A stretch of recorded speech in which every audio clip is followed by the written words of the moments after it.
Hello students, আজ আমাদের ১৯তম পাঠ। আমরা ১.৩ কোষে দেখি ৫ পর্যন্ত করেছি। আজকে ৬-এর দাগে অঙ্কটা হলো ৩-৭ ও ১-১১ এর মধ্যে দুটি ভিন্ন অমূল্যদ সংখ্যা লিখি। এর আগের অঙ্কগুলো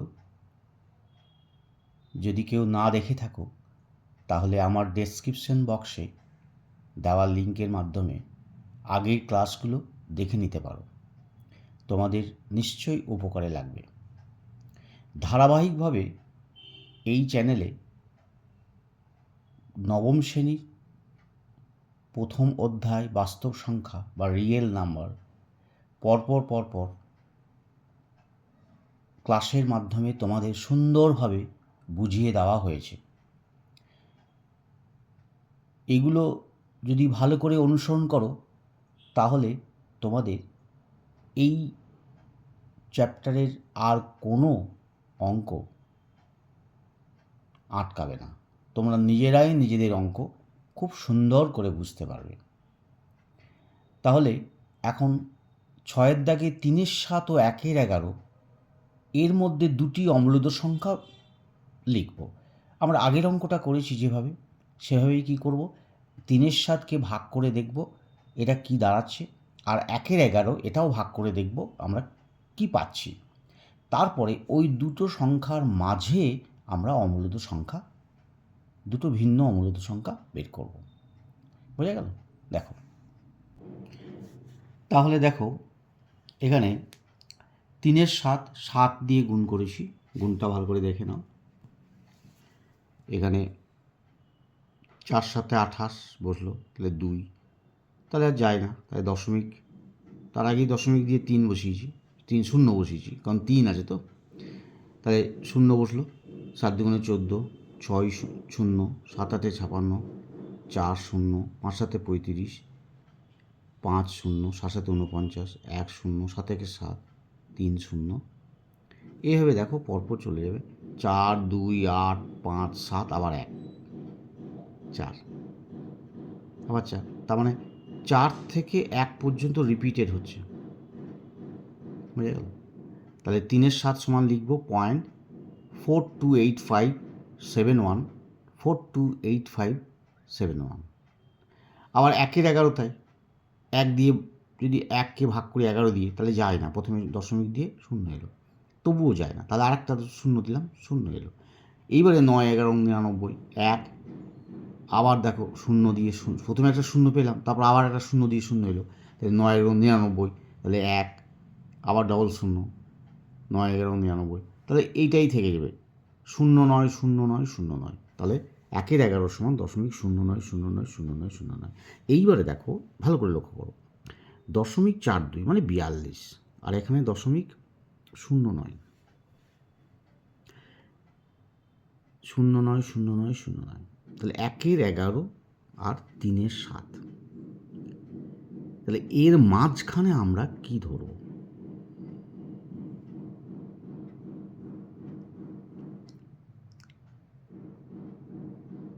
এখানে সংখ্যাটা এতটা,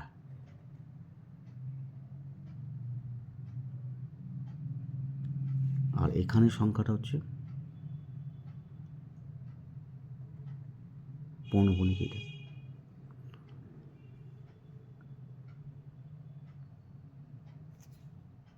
এখানে দেখো ৩-৭ বড় না ১-১১ বড়,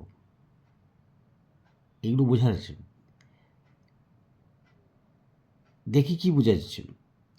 দেখো ৩-৭ মানে 0.42, তাই ২ ঘর যদি নিই তাহলে ৪-২, আবার ১-১১ মানে 0.09, তাহলে অবশ্যই ৩-৭ বড়। তাহলে মাঝের সংখ্যা কার পর থেকে হবে? তাহলে 0.09 এর পরের যে কোনো একটা সংখ্যা বলো, তো 0.0 মাঝের সংখ্যা, তাহলে লিখি আমরা।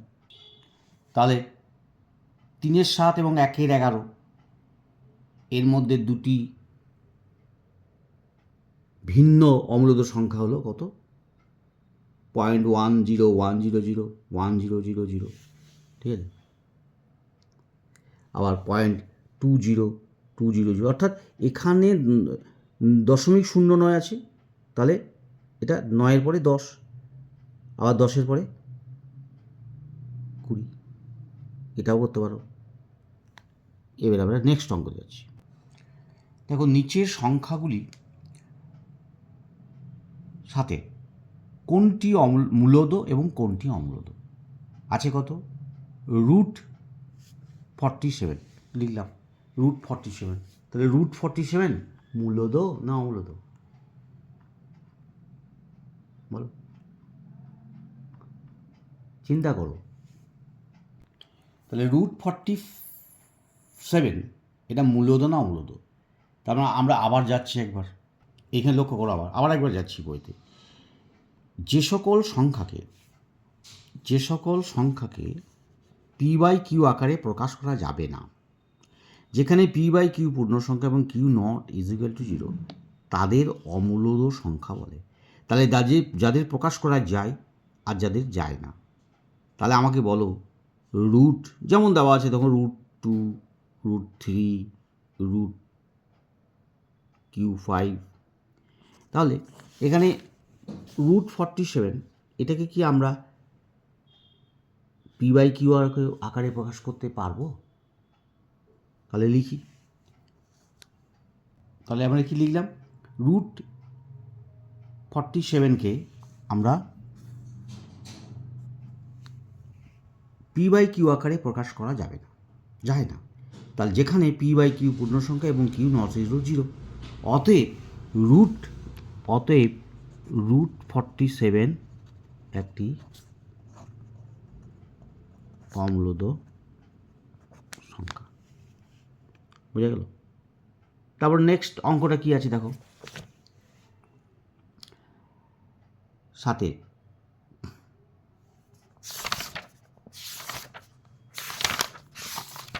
দেখো লেখা আছে √625, √625, √625, তাহলে এটাকে কি আমরা দেখো এটাকে 625 মানে 25 গুণিত 25 এটা লিখতে পারি, তাহলে 25 গুণিত 25, তার মানে 625 সমান 25, তাহলে তো পূর্ণ সংখ্যা হয়ে গেল। তো এটা p/q আকারে প্রকাশ করা যায়, তাহলে এটা মূলদ, কারণ এটা আমি লিখতে পারি 25/1, তাহলে ইহাকে p/q আকারে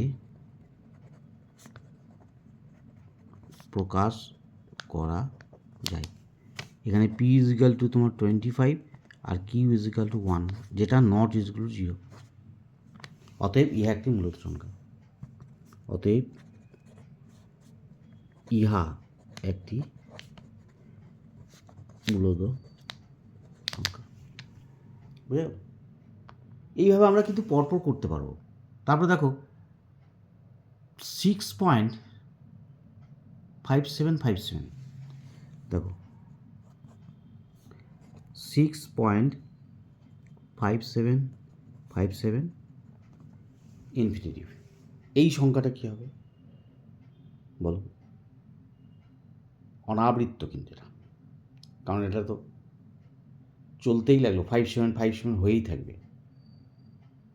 তাহলে এটা কি মূলত বলবো না অমূলত বলবো? তোমরা নিজেরাই কিন্তু বলতে পারবে। হ্যাঁ, এটা p/q আকারে প্রকাশ করা যাবে কি? দেখো আমরা কিন্তু অঙ্কটা করে দেখালাম কীরকম। 6.5757 মানে লিখতে পারি 6 প্লাস 0.5757, তাহলে 6 প্লাস 0.57, তাহলে 6 প্লাস 0.57 পনেরোমণি, তাহলে 57/99। এবার আগে শিখেছি কীভাবে করতে হয়, তোমরা যদি বলো তাহলে আমি আগেরটা আবার দেখিয়ে দেবো, আর যদি সেরকম হয় তুমি আগের ক্লাসটা তোমরা দেখে নিও। তাহলে 6 প্লাস 3 দিয়ে কাটলাম, 3 × 57 আর 3 × 33 = 99। এবার লসগু হলো 33, 6 দিয়ে গুণ করলে 198 প্লাস 19, তাহলে 198 প্লাস 19 হলে 217, তাহলে 217/33। তাহলে 6.5757 এই সংখ্যাটিকে p/q আকারে প্রকাশ করা যায়, তাই তো? তাহলে কিউ এখানে 0 নয়, কিউ তো 33। তাহলে 6.5757 সমান আমরা বলতে পারি এটা একটা মূলদ সংখ্যা। এইভাবে আমরা বুঝে বুঝেই কিন্তু অঙ্কগুলো করব, যাতে অঙ্কের ক্ষেত্রে কোনো ফাঁক না থাকে এবং ভবিষ্যতে আমরা নিজেরাই অঙ্ক বুঝতে পারি এবং নিজেরাই করতে পারি। বোঝা গেল? হ্যাঁ, এক্ষেত্রে একটা বলে রাখি, এটা কিন্তু আবৃত্ত দশমিক সংখ্যা। আবৃত্ত, কারণ যেহেতু এটা মূলদ সংখ্যা হয়ে গেল, তাই না? আবৃত্ত কিন্তু, কারণ এটা অনাবৃত্ত নয়। এর পরের অঙ্কটা কিন্তু দেখো 1.1010010001 এভাবে চলে আসছে। সেক্ষেত্রে এই কী হবে এটা আমরা দেখব। এটা আগে আমরা করেছি, যেহেতু এটা হচ্ছে অনাবৃত্ত দশমিক সংখ্যা, তাহলে অনাবৃত্ত দশমিক সংখ্যা তো অমূলদ হবেই। বইটা খুলে দেখিয়ে দিচ্ছি। দেখো, অমূলদ সংখ্যাকে দশমিকে বিস্তার করলে অসীম অনাবৃত্ত দশমিক সংখ্যা পাবো। ভালো করে বুঝে নাও। অর্থাৎ নন টার্মিনেটিং অ্যান্ড নন রেকারিং। এবং যে সংখ্যার দশমিকের বিস্তার অসীম অনাবৃত্ত দশমিক সংখ্যা, সেই সংখ্যাকে অমূলদ সংখ্যা বলে। যেমন 0.1011011100 এই চলেই যাবে এরকম। তাহলে এই একটি তো অমূলদ সংখ্যা, কারণ এটা অসীম এবং অনাবৃত্ত, অর্থাৎ আবৃত্ত নয়। তাহলে অসীম এবং অনাবৃত্ত যদি হয় তাহলে সেটা অমূলদ হবেই হবে, অসীম এবং অনাবৃত্ত যদি হয়। বুঝতে পেরেছ? নিশ্চয়ই বুঝতে পেরেছ। বেশ, এবারে পরবর্তী অঙ্কে যাচ্ছি। তাহলে আমি বলে নিই, তাহলে এটি একটি অনাবৃত্ত দশমিক সংখ্যা, অসীম। এটা একটি অনাবৃত্ত দশমিক সংখ্যা, অতএব এটা একটা অমূলদ সংখ্যা। বোঝা গেল? নেক্সট দেখো, এখানে বলছে যে সরলরেখায় নিচের সংখ্যাগুলি স্থাপন করো। 5.762 চারটে অঙ্ক আছে। এগুলোকে সংখ্যা রেখায় কী করে আমরা প্রকাশ করব? খুব সহজ। দেখো অঙ্কগুলো কিন্তু আমরা যে পর্যন্ত করলাম 1 থেকে আমরা 7 পর্যন্ত করলাম।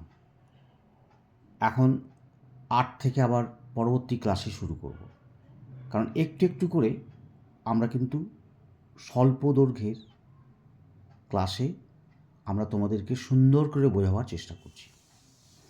তাহলে পরবর্তী ক্লাসের জন্য অপেক্ষা করো। আজকে এই পর্যন্ত।